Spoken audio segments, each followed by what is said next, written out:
వినాయక నిమజ్జన ఉత్సవాన్ని ఘనంగా నిర్వహించాలని ప్రభుత్వ విప్ వేములవాడ ఎమ్మెల్యే ఆది శ్రీనివాస్ పిలుపునిచ్చారు. ఈ నెల 16న వేములవాడలో వినాయక నిమజ్జన ఉత్సవాన్ని నిర్వహించనుండగా వేములవాడ రాజరాజేశ్వర స్వామి ఆలయ గుడి చెరువులో చేస్తున్న ఏర్పాట్లను గురువారం ప్రభుత్వ విప్ వేములవాడ ఎమ్మెల్యే ఆది శ్రీనివాస్, కలెక్టర్ సందీప్ కుమార్, జో ఎస్పీ అఖిల్ మహాజన్ ఆయా శాఖల అధికారులతో కలిసి పరిశీలించారు.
ఒకవేళ వారి ఉద్దేశం వాళ్ళకి అందుబాటులో రాకపోవడం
లైవ్ ఇంకా తీసుకోదా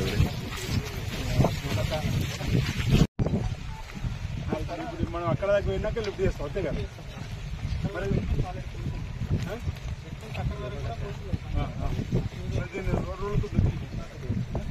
లేట్ కావాలి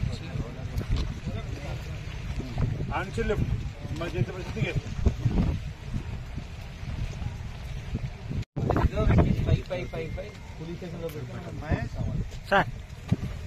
సార్ ఎస్పీ గారు ఏం చెప్తారు మీరు చేయండి. డాక్టర్ మెకానిక్ రామారావు దగ్గర ఉంటారు, రామారావు చెప్పేసి అందుకు ఒక 4 నుంచుతావా 2 నుంచుతావా ఇవ్వాలి. ముందే పెట్టుకుంటున్నాయి కదా బైక్ అసలు కొంచెం మంచిగా ఉండాలన్నట్టు. ఆ జోషులు కూడా మన జోషులు ఉండాలి. టెక్నికల్ ఉంది సార్, టెక్నికల్ అందుకే రామారావు అన్నాడు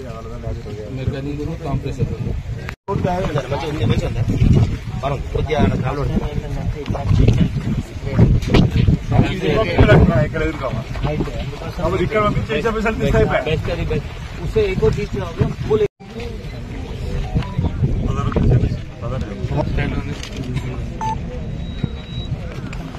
వినాయక నవరాత్రోత్సవాలు ముగించుకొని 16వ తేదీన గణేష్ నిమజ్జనోత్సవం సందర్భంగా జరిగేటువంటి కార్యక్రమాలపైన వేములవాడలో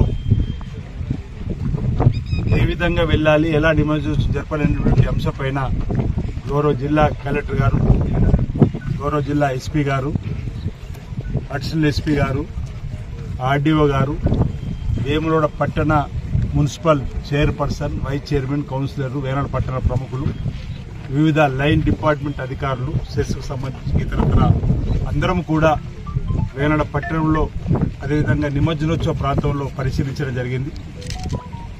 నిర్వాహకులకు, ఆలయ మంటపాలకు సంబంధించినటువంటి బాధ్యులు, మీ కాలనీకి సంబంధించినటువంటి గౌరవ కౌన్సిలర్లు, ఇతర పెద్దలు, దాతా హృదయులు మీకు సహకారం చేసిన వల్ల ఆలోచన విధానం, ప్రభుత్వం పక్షాన్ని చెప్పేటువంటి సూచనలు, పోలీస్ యంత్రాంగం ద్వారా చెప్పేటువంటి సూచనలు, రెవెన్యూ విభాగం కలెక్టర్ గారి ద్వారా ఇచ్చేటువంటి ఆదేశాలను పాటిస్తూ భక్తి భావంతో, భక్తి శ్రద్ధలతోటి, శాంతియుత వాతావరణంలో ఓ చక్కటి ఆలోచనతోటి నిమజ్జనోత్సవ కార్యక్రమంలో పాల్గొని ఆ గణేశుడి కృపా కటాక్షాలకు మనం అందరం కూడా ప్రీతి పాత్రం కావాలి. వారి ఆశీస్సులు అందుకోవడానికి కోసం మనం అందరం కూడా సదా భక్తిభావంతో సిద్ధంగా ఉండాలని చెప్పి సందర్భంగా ఆలయ మంటప నిర్వాహకులకు నేను ఈ సందర్భంగా విజ్ఞప్తి చేస్తూ, ఈరోజు పల్లెల నుంచి ప్రతి మండలము, పట్టణాలు, నగరం, దేశవ్యాప్తంగా కూడా అంగరంగ వైభవంగా చేసుకునేటువంటి పండుగల్లో ఒక పండుగ వినాయక నవరాత్రోత్సవాలు, వినాయక నిమజ్జనోత్సవం. దాన్ని అంతే భక్తి శ్రద్ధలతోటి ఎలాంటి విఘ్నాలు తలెత్తకుండా చూడు తండ్రి ప్రాంతానికని చెబుతూ